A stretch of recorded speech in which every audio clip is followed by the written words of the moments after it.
Hello everyone, this is Aditi Sharma and welcome back to Chanakyam coaching Guru. So आज से हमारी एक मोस्ट वांटेड सीरीज स्टार्ट होने वाली है। जैसा कि आप सभी को मालूम ही होगा कि अभी एचपी जो टीजीटी के सिलेबस आउट हुआ है, स्पेशली आपके ह्यूमैनिटीज़ या आर्ट्स का जो सिलेबस आउट हुआ है उसमें समाज शास्त्र यानी कि हमारा सोशियोलॉजी एक इंपॉर्टेंट सेगमेंट के रूप में लिया गया है। यानी कि आपसे काफ़ी ज़्यादा क्वेश्चंस आपके सोशियोलॉजी में से पूछे जाने वाले हैं। तो इसी सीरीज़ में हमारे पास काफ़ी सारे कमेंट्स आ रहे थे कि भाई सोशियोलॉजी के लिए वीडियोज़ लेकर लाई जाए। तो यहाँ पे आज से हम सोशियोलॉजी के वीडियोस आप सभी को प्रोवाइड करवाने वाले हैं, जिसमें कि लेटेस्ट सिलेबस के अकॉर्डिंग एचपी टीजीटी के लेटेस्ट सिलेबस के अकॉर्डिंग सोशियोलॉजी में जितने भी आपके इंपॉर्टेंट क्वेश्चंस बनते हैं वो हम आप सभी के साथ यहाँ पे डिस्कशन करेंगे। ठीक है, तो उम्मीद करती हूँ कि आपको ये सेशन अच्छा लगेगा। सेशन पसंद आए तो सेशन को लाइक कीजिएगा, अपने फ्रेंड्स के साथ शेयर करना मत भूलिएगा। और आप कमेंट बॉक्स में अपनी क्वेरीज भी बता सकते हैं। कोई भी टॉपिक, कोई भी चीज़ आपको समझ में ना आई हो या किसी भी पर्टिकुलर टॉपिक के ऊपर आपको वीडियो लेक्चर चाहिए हो तो आप लोग बता सकते हैं। चलिए स्टार्ट करते हैं आज के इस सेशन को। और आगे बढ़ने से पहले सबसे पहले लाइक शेयर कर दीजिएगा सेशन को। और आप देख सकते हैं आज के सेशन का पहला question, what is the division of work called. आज हमारा पहला टॉपिक है, तो पहला सेशन है। ठीक है, तो यहाँ पे जो क्वेश्चंस रहेंगे आपके पास में बिल्कुल बेसिक वाले क्वेश्चंस हम देखने वाले हैं पहले तो। बाकी डे बाय डे आपका जो लेवल है वो आपका एडवांस होता जाएगा। ठीक है जी, तो सबसे पहला क्वेश्चन है हमारे पास, what is the division of work called. कार्य के विभाजन को क्या कहा जाता है या फिर क्या कहते हैं। अब देखिएगा, कार्य के विभाजन, ठीक है, बहुत इंपॉर्टेंट चीज़ आपके पास में आता है। मैं डायरेक्टली आंसर पे आपको ले चलती हूँ ताकि थोड़ी सी एक्सप्लेनेशन हम आपको यहाँ पे दे पाएं और ज़्यादा यहाँ पे टाइम ना लगे क्वेश्चन में। तो देखिएगा, सबसे पहले तो हम बात करते हैं डिवीजन ऑफ लेबर की। इसको कहा जाता है आपके पास में श्रम विभाजन, यानी कि कार्यों का हमने विभाजन करना है। सबसे पहले तो आपने एक बात ध्यान रखनी है, ये जो डिवीजन ऑफ लेबर है, श्रम विभाजन का जो सिद्धांत है, ये दिया गया था एडम स्मिथ के द्वारा। ठीक है, एडम स्मिथ, आप सभी को मालूम होगा Adam Smith father of economics कहे जाते हैं। 1776 में इनकी बुक पब्लिश हुई थी, an enquiry into the nature and causes of wealth of nation. ठीक है, तो सिंपली आप क्या कह सकते हैं, वेल्थ ऑफ नेशन। ठीक है जी, वेल्थ ऑफ नेशन बुक इनकी आई थी 1776 में। उसमें इन्होंने ये श्रम विभाजन का सिद्धांत दिया था। एक्चुअली में श्रम विभाजन क्या होता है, जो एडम स्मिथ थे वो क्या कहते थे कि हमने लेबर को, मतलब जो लेबर जिस काम को करने में एक्सपर्ट है उनको वही काम दिया जाना चाहिए, दूसरे काम में नहीं लगाना चाहिए। क्यों? क्योंकि उससे क्या होगा, हमारी जो प्रोडक्टिविटी है वो इंक्रीज हो जाएगी। जैसे कि फॉर एग्जाम्पल आज की डेट में अगर हम एग्जाम्पल लेते हैं तो जो व्यक्ति मान लीजिए हम दो व्यक्तियों का एग्जाम्पल लेते हैं। मान लो जो व्यक्ति आपके पास कंप्यूटर के काम करने में एक्सपर्ट है, ठीक है, यानी कि आपके पास जिसको कंप्यूटर बेस्ड नॉलेज है, ठीक है, और उसको किसी दूसरी चीज़ की नॉलेज नहीं है, कृषि के काम की नॉलेज नहीं है, तो उसको हमको क्या करना चाहिए, कंप्यूटर वाले सेक्टर में ही लगाना चाहिए, वहाँ पे उसकी प्रोडक्टिविटी अच्छी आएगी। ठीक है, और जो व्यक्ति कृषि का काम करने में सक्षम है उसको उससे ज़्यादा प्रोडक्टिविटी हमें कहाँ लेनी चाहिए, कृषि के काम में लेनी चाहिए। जस्ट लाइक अ टीचर, कि अगर कोई व्यक्ति है जो टीच करने में सक्षम है, ठीक है, उसको हमें मतलब उसी फील्ड में लगाना चाहिए ताकि प्रोडक्टिविटी आपकी अच्छी आए। इसे कहा जाता है श्रम विभाजन, कि जो व्यक्ति जिस काम को करने में एक्सपर्ट होगा उसको उसी सेक्टर में लगाया जाएगा तो ज़्यादा बेटर आपकी इकोनॉमी के लिए होगा। और ये सिद्धांत एडम स्मिथ के द्वारा 1776 में दिया गया था, वेल्थ ऑफ नेशन बुक में। एंड एडम स्मिथ आपके पास में क्या कहे जाते हैं, फादर ऑफ इकोनॉमिक्स कहे जाते हैं। ठीक है जी, चलिए देखते हैं अपना अगला क्वेश्चन। नेक्स्ट क्वेश्चन आपके पास में है, which economic trends create a tendency towards consumerism, यानी कि निम्नलिखित में से कौन सी आर्थिक प्रवृत्तियां उपभोक्तावाद की ओर रुझान पैदा करती है। उपभोक्तावाद मतलब हम कह सकते हैं कंज्यूमरिज्म, कंज्यूमर मतलब हम कह सकते हैं आपका दो चीज़ें हैं इकोनॉमी में, एक आपके पास कंज्यूमर है, एक आपके पास में प्रोड्यूसर है। प्रोड्यूसर का मतलब होता है उत्पादक, जो वस्तुओं का उत्पादन करता है। ठीक है, और कंज्यूमर है जो वस्तु को कंज्यूम करते हैं। ठीक है, जैसे कि हम लोग हम हर कोई व्यक्ति वैसे आज की डेट में कंज्यूमर होता ही होता है, चाहे हम प्रोड्यूस कर भी रहे हैं चीज़ों को, फिर भी कहीं ना कहीं हम कंज्यूमर होते हैं। क्यों? क्योंकि भले ही मान लो मेरी एक इंडस्ट्री है, ठीक है, तो मैं अपनी ही इंडस्ट्री में बनने वाले सामान को यूज़ नहीं करूँगी, बाकी मुझे दूसरे सामान की भी ज़रूरत पड़ेगी। ठीक है, जस्ट लाइक मैं क्लोथ मान लीजिए मैं मैन्युफैक्चर कर रही हूँ, तो ऐसा नहीं है कि मुझे क्लोथ की ज़रूरत है, मुझे खाने के सामान की भी ज़रूरत पड़ेगी, मुझे शूज़ की भी ज़रूरत पड़ेगी, मुझे किसी दूसरे सामान की भी ज़रूरत पड़ेगी। तो इट मीन्स हर कोई व्यक्ति आज की डेट में कंज्यूमर तो ऑब्वियसली होता ही होता है। ठीक है, प्रोड्यूसर भले ही ना हो लेकिन कंज्यूमर हर कोई होता है। ठीक है, तो यहाँ पे हम कह सकते हैं कि निम्नलिखित में से कौन सी आर्थिक प्रवृत्तियाँ उपभोक्तावाद की ओर रुझान पैदा करती है, तो वो करती है आपकी बाजार प्रवृत्तियाँ। होती है, ठीक है। मार्केट, जब आपके पास में मार्केट अच्छा खासा होता है, ठीक है, मार्केट आपके पास में बढ़िया होता है, तो इसका मतलब लोग डिमांड बढ़ा रहे हैं, ठीक है, डिमांड बढ़ा रहे हैं, कंज्यूमर आपके बढ़ रहे हैं, ठीक है ना। तो इसका मतलब आपके पास ऑप्शन नंबर बी यहाँ पे सही आने वाला है। बार्टर सिस्टम नहीं होगा। बार्टर सिस्टम आपको पता है कि वस्तु विनिमय प्रणाली, जहाँ पे वस्तुओं के बदले वस्तुओं का लेन देन होता था, ठीक है, वो वाला सिस्टम यहाँ पे नहीं चलेगा, ठीक है जी। तो चलिए नेक्स्ट क्वेश्चन हम देखते हैं, क्वेश्चन नंबर 3, बिल्कुल डायरेक्टली स्टेटमेंट बेस्ड क्वेश्चन है, तो इसमें ज़्यादा एक्सप्लेनेशन की नीड नहीं रहेगी आई थिंक। देखिएगा क्वेश्चन क्या है, who said property should be imagined in term of man's control over things, यानी कि निम्न में से किसने कहा मानव द्वारा वस्तुओं के नियंत्रण के संदर्भ में संपत्ति की कल्पना की जानी चाहिए। तो ये जो स्टेटमेंट है ये किसकी है, लुइस की है, ठीक है, R.H. लुइस की है। तो ऑप्शन नंबर सी आपका यहाँ पे सही हो जाएगा। मोस्ट ऑफ द टाइम आपकी स्टेटमेंट्स एंड ऑल पूछी जाती है, तो आप इनको ध्यान से देख लीजिएगा। अपने जितने भी आपके ऑथर्स हैं, जितने भी आपके थिंकर्स हैं, उनकी कुछ इंपॉर्टेंट थॉट्स आप देख लीजिएगा, आपको क्वेश्चंस आपके आसानी से बन जाएंगे, ठीक है। नेक्स्ट क्वेश्चन हम देखते हैं, किसने कहा कि जननांकीय जनसंख्या के आकार, वितरण, गठन, जन्म मृत्यु दर, गमन एवं गतिशीलता का अध्ययन करती है, ठीक है। मतलब हम कह सकते हैं आपका who said that demographic studies population size, distribution, composition and factors such as birth rate, death rate, migration and mobility. तो ये किसने कहा था कि भाई जो डेमोग्राफिक स्टडीज हैं, यानी कि आपके जनसांख्यिकीय अध्ययन है, ठीक है, उसमें क्या स्टडी किया जाता है, पॉपुलेशन का साइज एंड ऑल जो भी चीज़ यहाँ पे आप देख सकते हो। तो किसने ये बात कही थी, ये यहाँ पे आपके क्वेश्चन में पूछा गया है। तो ये जो कथन है ये आपके पास ऑप्शन नंबर ए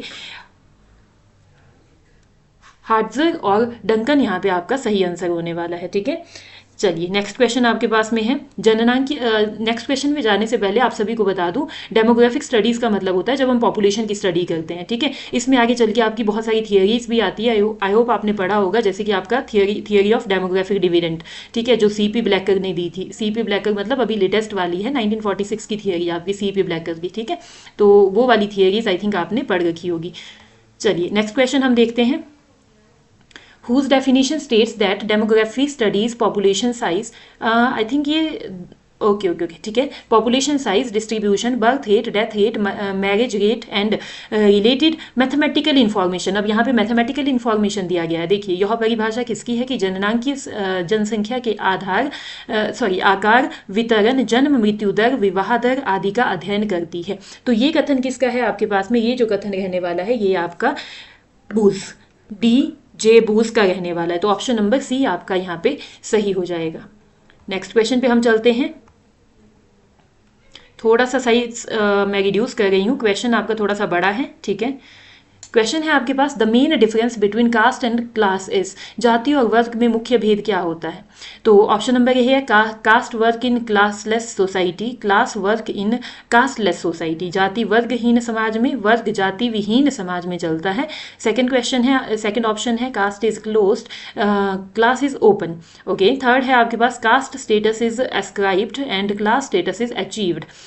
डी है आपके पास caste causes more harm, class does not, कि कास्ट की वजह से मोर हार्म होता है, क्लास की वजह से नहीं होता। तो मुझे लगता है कहीं ना कहीं ऑप्शन नंबर डी ही आपका यहाँ पे सही होने वाला है। जाति में अधिक हानि होती है, ठीक है, और वर्ग में ज़्यादा हानि नहीं होती। तो ऑप्शन नंबर डी आपका यहाँ पे कहीं ना कहीं सही हो जाएगा।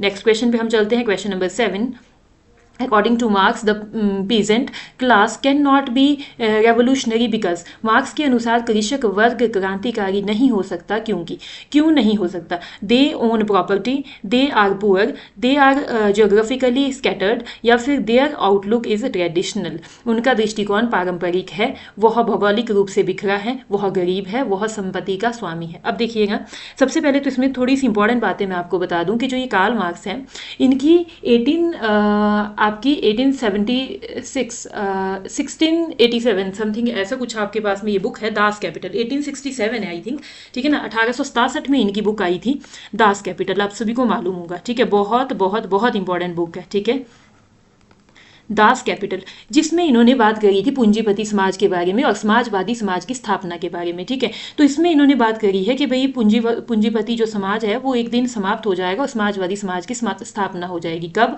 जब आपके पास में हम मतलब ओवरऑल में अगर थोड़ा सा इसका ओवरव्यू दूं तो ये कार्ल मार्क्स के जो आइडियाज़ थे वो क्या कहते थे कि भाई एक मतलब जो आपके पूंजीपति होते हैं वो श्रमिकों का बहुत ज़्यादा शोषण करते हैं, ठीक है। और एक टाइम ऐसा आएगा जब श्रमिक वर्ग जो है क्रांति करेंगे, यानी कि आवाज़ उठाएंगे, तो उस तरीके से हम कह सकते हैं आपका जो पूंजीपति है उनकी समाप्ति हो जाएगी और समाजवादी समाज की स्थापना हो जाएगी। तो समथिंग इस तरीके के कुछ इनके विचार थे, जिसमें इन्होंने बहुत सारी बातें कही है, जैसे कि आपका आपके हम कह सकते हैं सरप्लस वैल्यू की बात की है। सरप्लस वैल्यू का मतलब होता है वो वैल्यू जो कि जैसे मतलब मान लीजिए आपका कृषक काम करता है, ठीक है, तो वो जनरेट तो ज़्यादा करता है लेकिन उनको वेजेस कम दी जाती है। मतलब काम तो वो ज़्यादा करेगा लेकिन वेजेस वो कम कम मिलती है उनको। तो उनका जो बचा हुआ हिस्सा, यानी कि मान लो कोई व्यक्ति है उसने 1,000 रुपये का काम किया, ठीक है, लेकिन उसको जो वेजेस मिलेगी वो सिर्फ 800 मिलेगी। तो वो जो 200 बच गए उसको हम क्या कहेंगे, उसको कहेंगे हम सरप्लस वैल्यू, जो कि आपका जो पूंजीपति है वो हड़प लेता है, ठीक है ना। ये चीज़ है आपके कार्ल मार्क्स के सिस्टम में। तो यहाँ पे मतलब कार्ल मार्क्स क्या कहते हैं कि भाई मार्क्स के अनुसार कृषक वर्ग क्रांतिकारी नहीं हो सकता, क्योंकि उनका जो दृष्टिकोण है वो ट्रेडिशनल है। मतलब कृषक जो है ना वो कृषक ही बन के रहा हुआ है, वो मतलब इससे आगे सोच ही नहीं पा रहे कि हम अपने लिए भी कुछ कर सकते हैं, ठीक है ना। तो it means option number D आपका यहाँ पे सही होने वाला है। नेक्स्ट क्वेश्चन पे हम चलते हैं। इंस्टीट्यूशंस कैसे होते हैं, एब्स्ट्रैक्ट होते हैं, अमूर्त होते हैं, यूनिवर्सल या फिर सोशल होते हैं, या फिर ऑल ऑफ द एबव। तो क्वेश्चन नंबर 8 में ऑप्शन नंबर डी आपका ऑब्वियसली सही होने वाला है कि इंस्टीट्यूशन की ये सभी विशेषताएं होती है कि वो सोशल भी होते हैं, यूनिवर्सल भी होते हैं एंड एब्स्ट्रैक्ट भी होते हैं। चलिए अगला क्वेश्चन हम देख सकते हैं।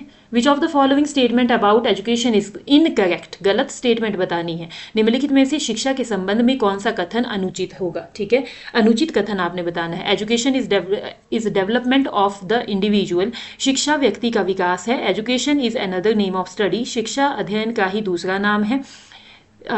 तीसरा है आपके पास में education is a dynamic process, शिक्षा एक गत्यात्मक प्रक्रिया है।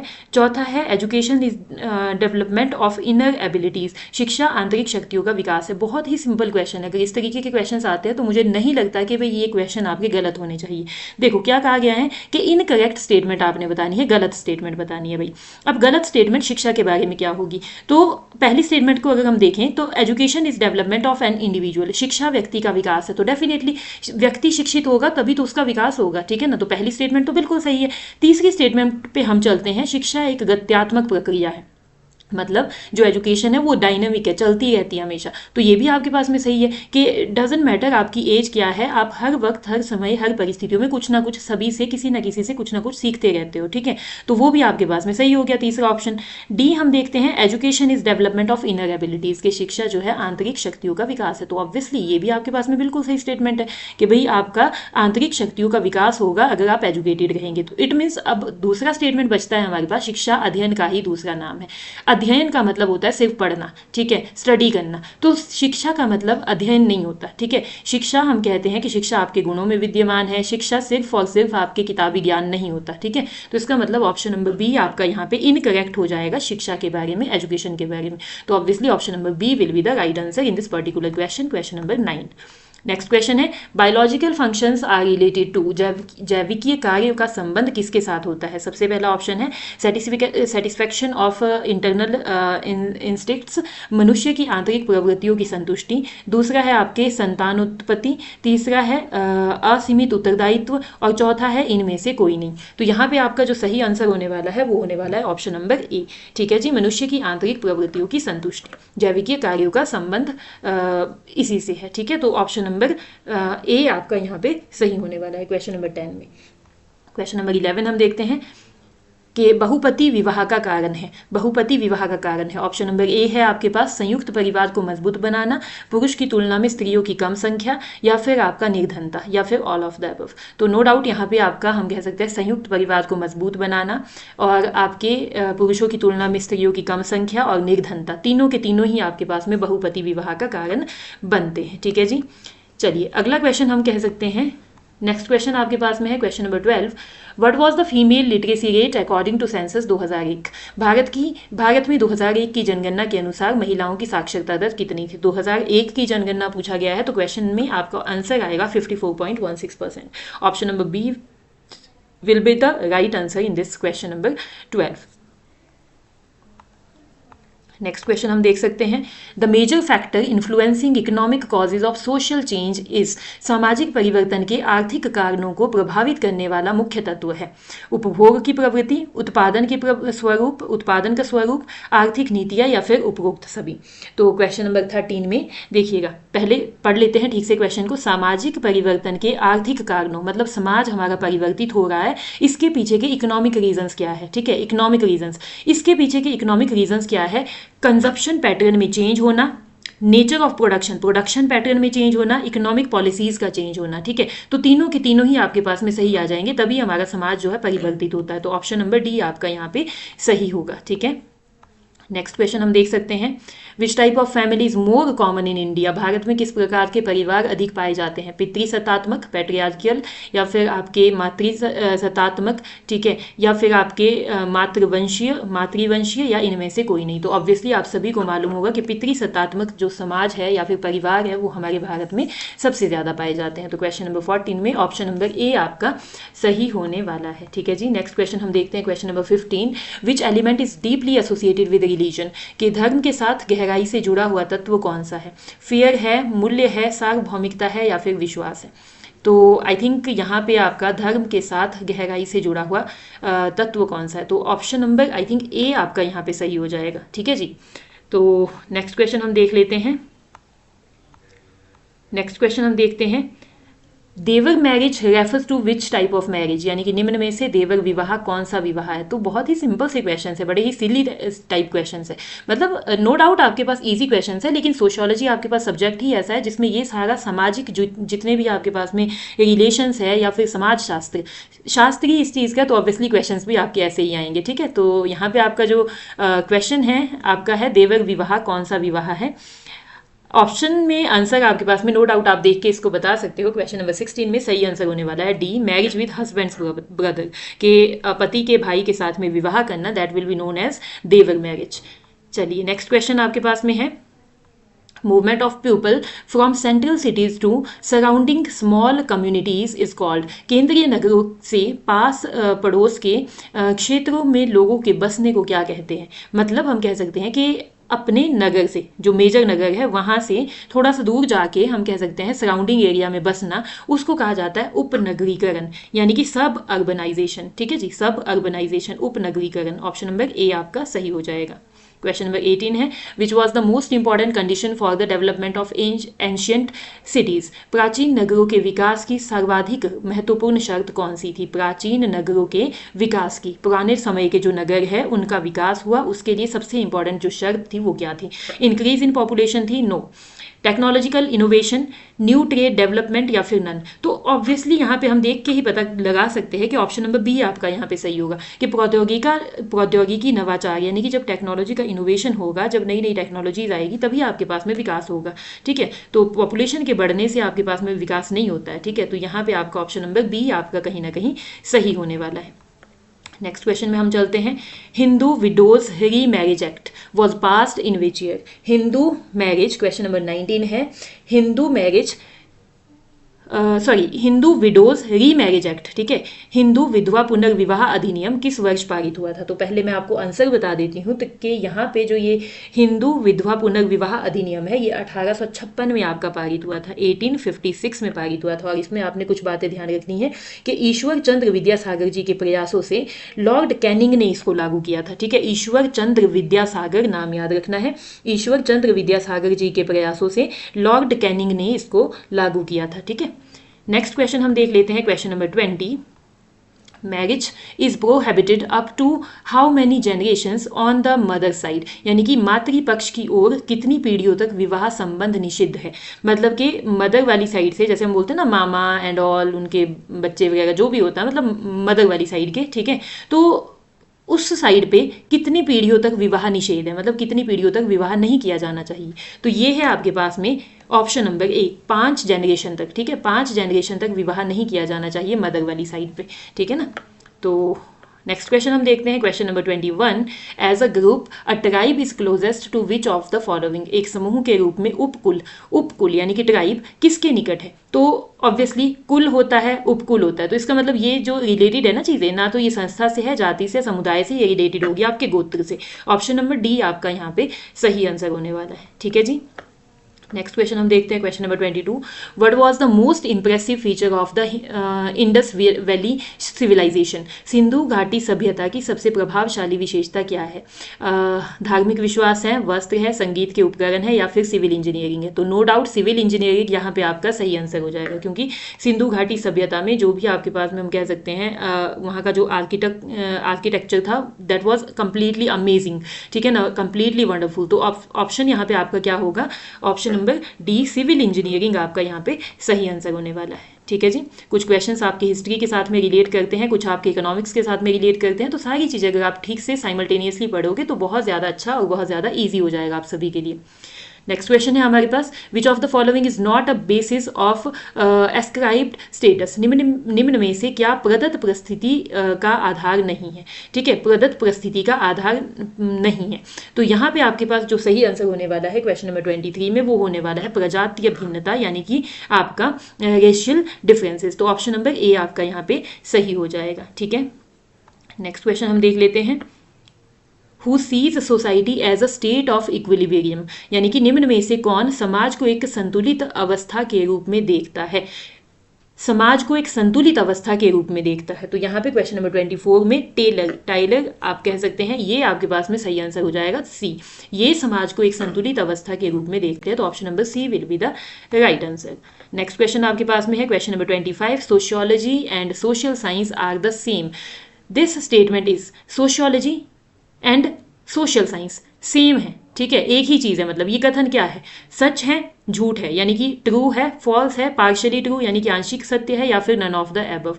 तो कंप्लीटली अगर आप being a student of social हम कह सकते हैं सोशियोलॉजी या फिर सोशल साइंसेज, हमको मालूम है कि सोशल साइंस एंड सोशियोलॉजी आपका अलग अलग चीज़ें हैं, क्योंकि sociology is just a branch of social science. Social science के अंदर आपके पास में इकोनॉमिक्स भी आता है, आपका सोशियोलॉजी भी आता है, हिस्ट्री भी आता है, आपका पॉलिटी भी आता है, सारी चीज़ें आपकी सोशल साइंस के अंदर आती है। लेकिन सोशियोलॉजी और सोशल साइंस आपका समान नहीं है, हम कह सकते हैं it is a branch of social science. ठीक है, sociology is a branch and social science is a broad concept. तो इट मीन स्टेटमेंट आपकी कैसी हो जाएगी? फॉल्स हो जाएगी। Option number B will be the right answer. Next question देखेंगे हम। भ्राता संबंधी बहुपति विवाह किस जाति में पाए जाते हैं? भ्राता संबंधी बहुपति विवाह आपके किस जाति में पाए जाते हैं? तो ये पाए जाते हैं कालबेलिया जाति में। ठीक है, और ये जो जाति है आपके पास में, ये राजस्थान की जाति है, राजस्थान में पाई जाती है। ठीक है, चलिए नेक्स्ट क्वेश्चन हम देखते हैं question number 27। Who consider the supernatural as religion, यानी कि अलौकिक को धर्म किसने माना है? अलौकिक को धर्म, ठीक है, अलौकिक को धर्म किसने माना है? ये माना है आपके पास में टेलर ने। ऑप्शन नंबर ए आपके पास टाइलर सही आंसर होने वाला है। ठीक है जी, क्वेश्चन नंबर 27 में option number A will be the right answer. Next question हम देखेंगे question number 28। When did class structure first develop? वर्ग संरचना सर्वप्रथम कब विकसित हुई थी? तो भाई ये जो वर्ग संरचना है वो सबसे पहले उत्तर वैदिक काल में, ठीक है, उत्तर वैदिक काल में विकसित हुई थी। और उत्तर वैदिक काल में क्या माना जाता है? आपका एग्रीकल्चर यानी कि कृषक समाज माना जाता है। तो ऑप्शन नंबर सी आपका यहाँ पे सही आंसर होने वाला है। ठीक है जी। नेक्स्ट क्वेश्चन हम देखेंगे question number 29। The caste disabilities removal act was passed in. जाति निर्योग्यता अधिनियम कब पारित किया गया था? 1930 में, 1935 में, 1940 में, या फिर 1948 में? तो क्वेश्चन नंबर 29 में ऑप्शन नंबर सी आपका यहाँ पे सही होने वाला है। 1940 में यह अधिनियम आपका पारित किया गया था। नेक्स्ट क्वेश्चन हम देखते हैं question number 30। The untouchability offence act was passed इन। अस्पृश्यता अपराध अधिनियम कब पारित हुआ था? 1935 में, 1948 में, 1951 में, या फिर 1955 में? तो यहाँ पे क्वेश्चन नंबर 30 में ऑप्शन नंबर सी अगेन आपका यहाँ पे सही आंसर होने वाला है। 1951 में ये अनटचेबिलिटी ऑफेंस एक्ट पारित हुआ था। ठीक है जी। नेक्स्ट क्वेश्चन हम देखेंगे question number 31। Who emphasis the racial element of caste? मतलब निम्न में से किसने जाति के प्रजातीय तत्वों को महत्व दिया है? जाति के प्रजातीय तत्वों को महत्व दिया है आपके हटन ने। ठीक है, ऑप्शन नंबर सी अगेन यहाँ पे आपका सही आंसर होने वाला है, GH हटन। नेक्स्ट क्वेश्चन है हमारे पास question number 32। Who classified all human races into Caucasoids, Mongoloids and Negroids. ठीक है, कास्केसॉइड, मंगोलाइड्स एंड निग्रोइड में बंटी है। ठीक है, बड़े ही अजीब से नेम है, आप इसको देख लीजिएगा ठीक से। क्वेश्चन नंबर 32 में आपका जो सही आंसर होने वाला है वो होने वाला है ऑप्शन नंबर सी, टेलर। ठीक है, नेक्स्ट क्वेश्चन आपके पास में आ जाता है, human behaviour in society is mainly determined by which two forces. समाज में मनुष्य के व्यवहार का निर्धारण मुख्य रूप से किन दो शक्तियों से होता है? फॉर्मल या इनफॉर्मल शक्तियों से, नेचुरल एंड अननेचुरल शक्तियों से, फिजिकल एंड सोशल शक्तियों से, या फिर साइकोलॉजिकल एंड फिलोसफिकल शक्तियों से। तो यहाँ पे आपका जो क्वेश्चन है ये कह रहा है कि समाज में मनुष्य के व्यवहार का निर्धारण, मतलब मनुष्य कैसे व्यवहार करता है, ठीक है, इसका निर्धारण किन दो शक्तियों से होगा? वो होगा व्यवहार आपके साइकोलॉजिकल एंड फिलोसफिकल। ठीक है, कि मनोवैज्ञानिक स्थिति और दार्शनिक स्थिति में आप किस तरीके से बिहेव करते हैं, किस तरीके से सोचते हैं। ठीक है ना, तो ऑप्शन नंबर डी आपका यहाँ पे सही होने वाला है। बिहेवियर की बात की गई थी, इसीलिए हमने साइकोलॉजी और आपका ये जो मनोवैज्ञानिक स्थिति है इनको लिया है। ठीक है, अगला क्वेश्चन है, नेस्फील्ड ने जाति प्रथा की उत्पत्ति के संबंध में कौन सा सिद्धांत दिया? ठीक है, तो कौन सा सिद्धांत दिया है इन्होंने? ये दिया है भाई आपके पास में ऑप्शन नंबर बी, व्यावसायिक सिद्धांत। ठीक है, तो व्यावसायिक सिद्धांत जो है नेस्फील्ड के द्वारा दिया गया था। नेक्स्ट क्वेश्चन हम देख लेते हैं, according to doctor Guha and Hutton the tribe of south Indian belongs to which race? यानी कि डॉक्टर गुहा और हटन के अनुसार दक्षिण की जनजातियां किस प्रजाति की है? तो ये जो दक्षिण की जनजाति है ये है आपके पास में निग्रो। ठीक है, निग्रो जाति की आपके पास में है, जो कि मोस्टली आपके अफ्रीका में या फिर साउथ में, इंडिया में साउथ में पाई जाती है। ठीक है, तो नेक्स्ट क्वेश्चन आपके पास में है, who presented the hierarchy of sciences? ठीक है जी, विज्ञानों की हायरार्की को किसने प्रस्तुत किया था? बहुत इंपॉर्टेंट क्वेश्चन है, क्वेश्चन नंबर 36। तो ये जो हायरार्की है वो दी गई थी अगस्त कॉम्टे के द्वारा। ठीक है, अगस्ते कॉम्टे के द्वारा ये आपके पास दिया गया था। नेक्स्ट क्वेश्चन हम देख लेते हैं, Which term is used for tribes in the Indian Constitution?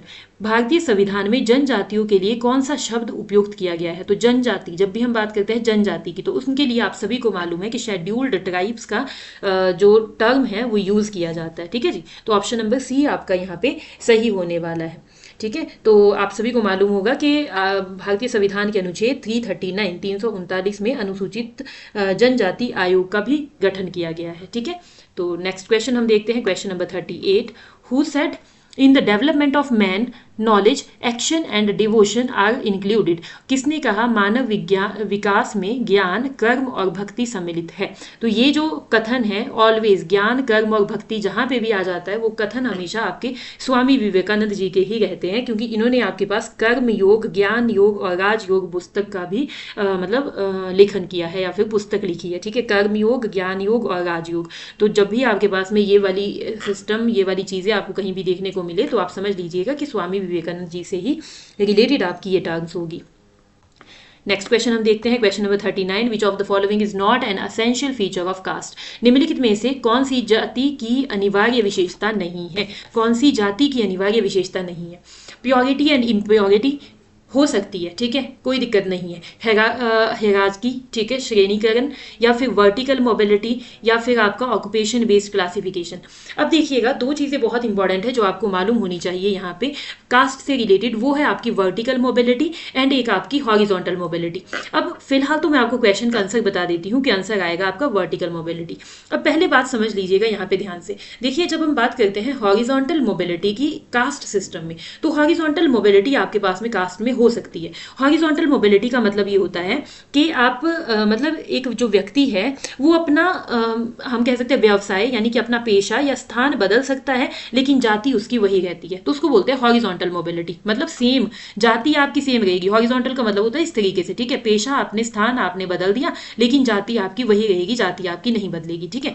लेकिन जब हम वर्टिकल मोबिलिटी की बात करते हैं तो वर्टिकल मोबिलिटी का मतलब होता है डायरेक्टली जाति ही चेंज हो जाना, या फिर हम कह सकते हैं कि आपका उच्च जाति, या फिर हम कह सकते हैं आपका दूसरी जातियों में चले जाना। तो इंडिया में आप सभी को मालूम होगा कि जो जाति प्रथा है वो कहीं ना कहीं बड़ी strict type of caste system है, तो जिसमें वर्टिकल मोबिलिटी को अलाउ नहीं किया जाता है, ठीक है। तो हम कह सकते हैं कि यहाँ पे आपका ऑप्शन नंबर सी आपका सही होगा, ठीक है, अकॉर्डिंग टू दिस पर्टिकुलर आपका सोशियोलॉजी।